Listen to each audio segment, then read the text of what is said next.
France, 1770, the king was Louis XVI, the queen was Marie Antoinette. The old regime was still in place, and France was divided into 3 estates of different social class. The first 2 estates lived in extravagance. They were made up of the nobles and the clergy.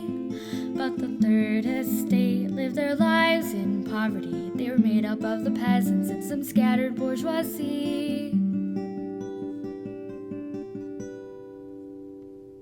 The taxes were high and the people wanted bread, but Louis was too focused on whether he was well fed. Eventually he called the Estates General into place, and that was when things started to change. The 3rd estate called themselves the National Assembly. They soon got locked out of their meeting room, so they broke down the doors to a tennis court and vowed to stay until the Constitution was made. Meanwhile, in Paris, the rumors flew. The people were scared for their lives. The peasants stormed the Bastille and chaos ensued. They paraded people's heads around on pikes. The women were mad and they still wanted bread, so they marched to Versailles and demanded Marie's head.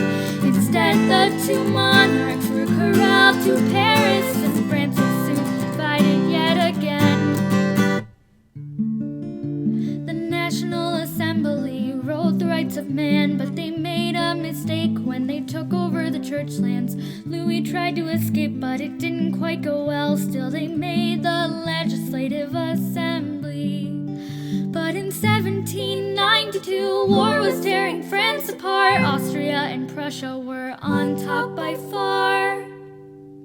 So they set aside the new constitution and made another new government called the National Convention, led primarily by a group of radicals called the Jacobins. Long story short, a guy named Robespierre was head of the Committee of Public Safety. Wasn't very safe. France came out of the war by drafting citizens. Danton had his head chopped off. Marat was murdered in a bathtub. Suddenly France was gripped by terror. Too many people died by the guillotine. The end came with the execution of Robespierre. He went sort of crazy. And then Napoleon came. But that's another